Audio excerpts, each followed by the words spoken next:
and this is my husband Brian, and this is our Yorkie, Remington, and we call our van the Remy Rig, and we've been on the road for just about a year. So this is a 2019 Ford Transit high roof extended model. We bought it with 28,000 miles on it. Currently it has 60,000.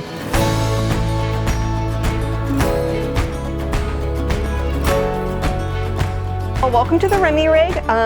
This is our kitchen. This is the favorite part of our van, mostly because of this sink. I wanted to have a really cute sink, so we got a farmhouse sink. So it's our little statement piece in the kitchen. I really liked the look of it, especially against the butcher block countertop that we made, but it's also functional because it's a little bit bigger, so you can fit your pots and pans in it. And then also, since we have a really tiny dog, if he gets muddy paws or whatever, we can just move the sink and we can plop him down and then hose off his paws.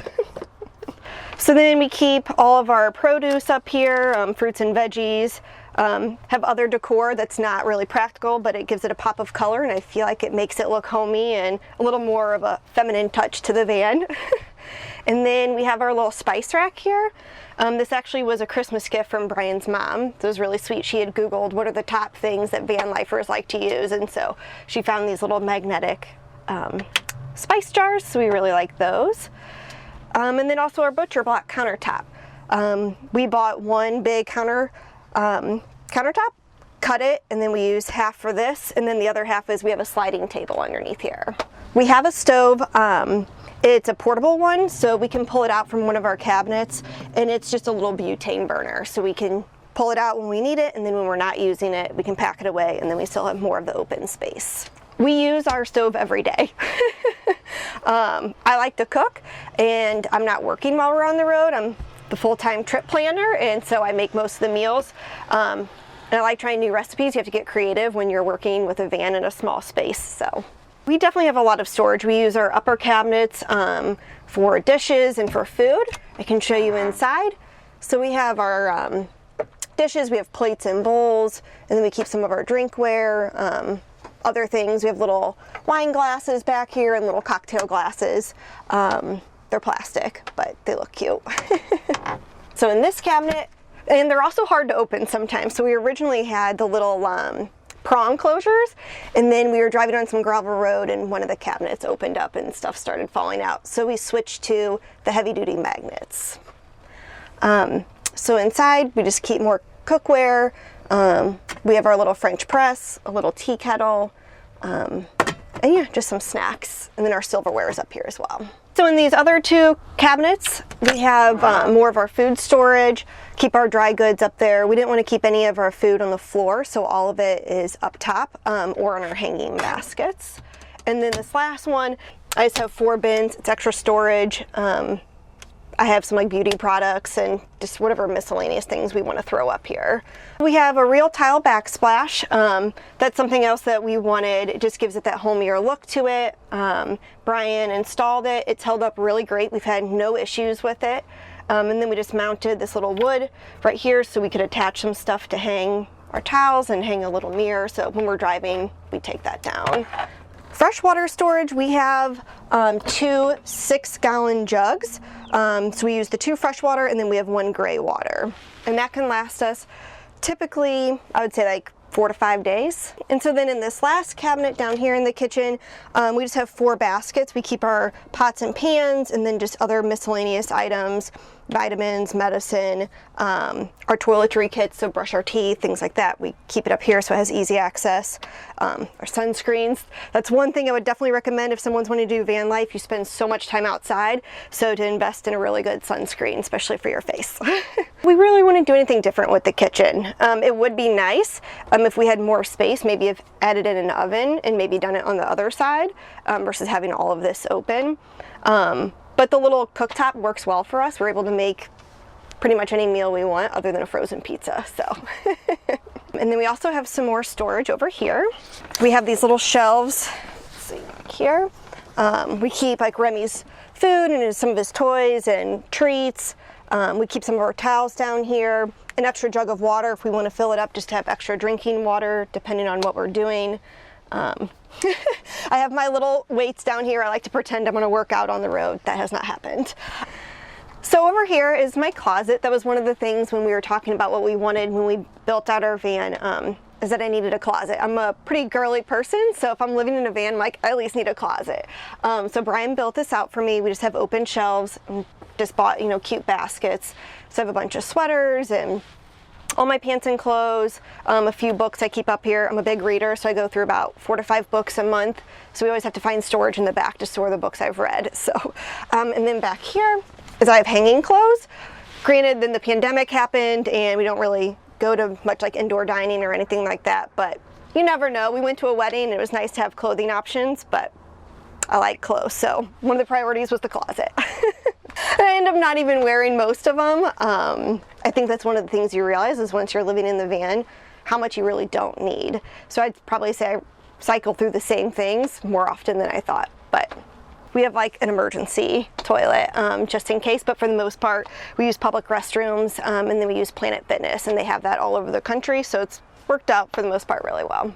So on the inside of our door, we do all of our magnets. We wanted to do magnets instead of stickers because we can take it with us. If we end up selling the van, we can still keep our personal mementos of the places we've been.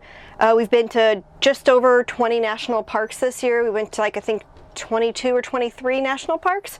So we got magnets from some of those, and then other just cities we've been to, and then collecting some magnets from different people we've met along the way.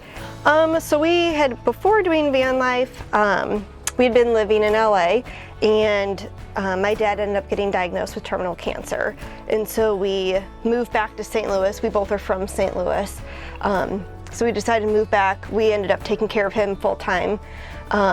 He did it in home hospice, and after he passed, we were just kind of like, do we move back to LA? Do we stay in St. Louis? Where do we want to live? And I think we just needed some time to kind of heal and decompress and reconnect as a couple. And so then, yeah, the van life idea kind of came up.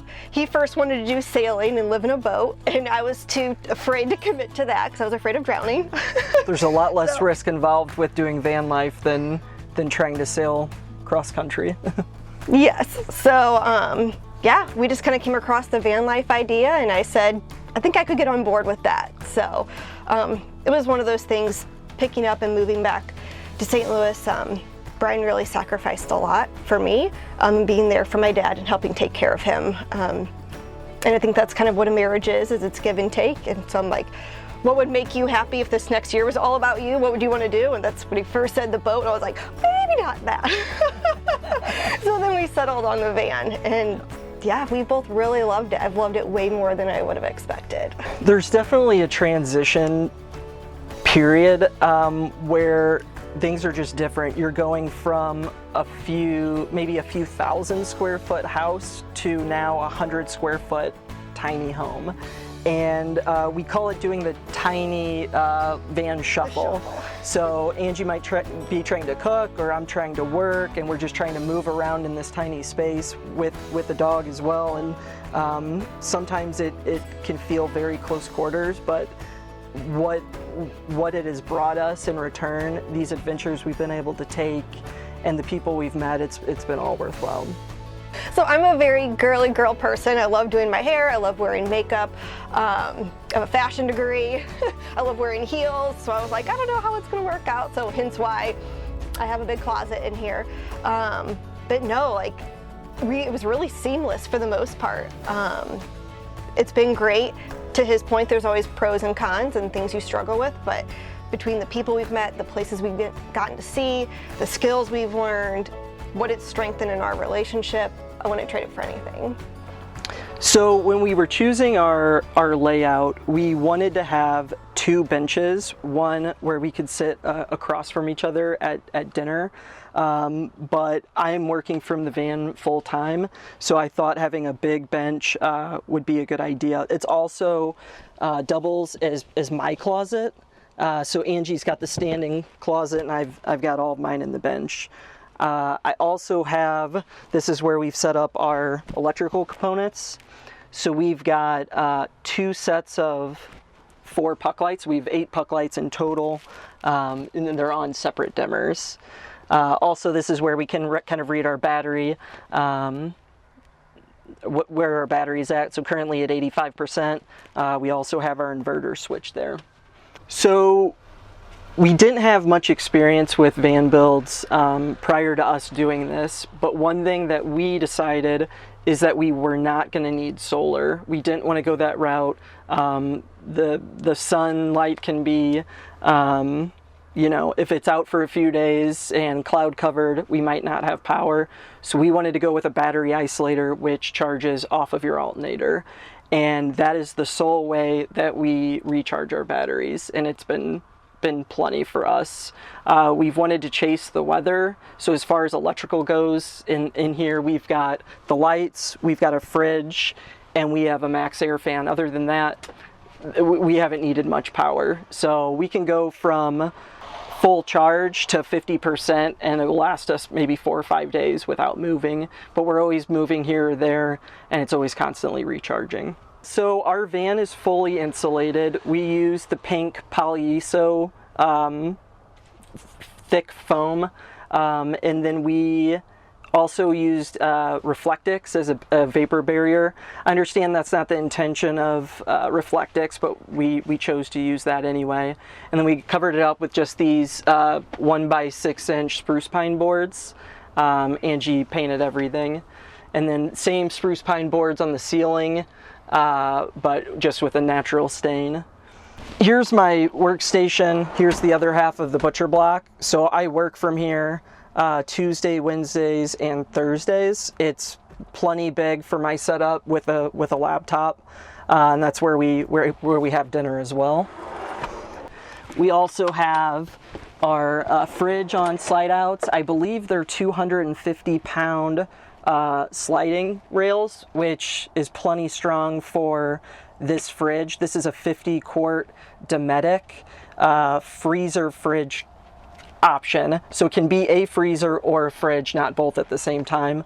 We use it just as a fridge, but fully stocked 50 quarts it was plenty for 2 people, and it will typically last us 5-6 days worth of food.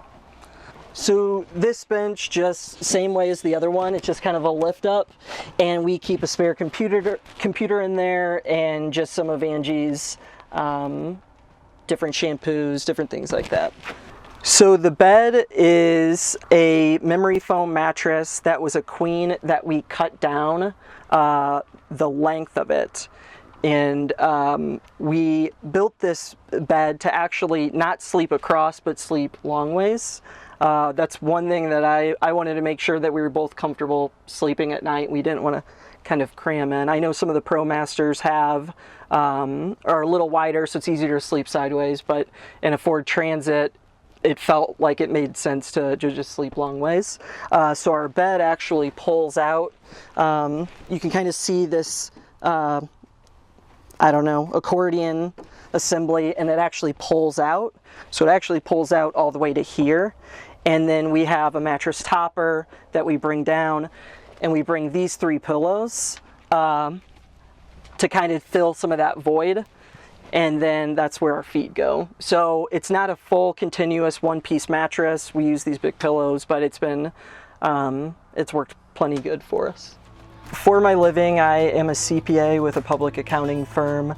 I've worked out a situation with my partner that I'm basically working Tuesdays, Wednesdays, and Thursdays for 3 10-hour days. So I work 30 hours a week, and that is the income that's the income that supports us while we travel.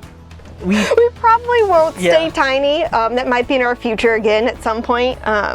We want to have a lot of kids, or I should say I want to have a lot of kids. I want to have 5, So yeah, we probably will upgrade on the size. We've done the 700 square foot apartment in LA, 100 square foot tiny home. I think we're ready for a little bit more space now.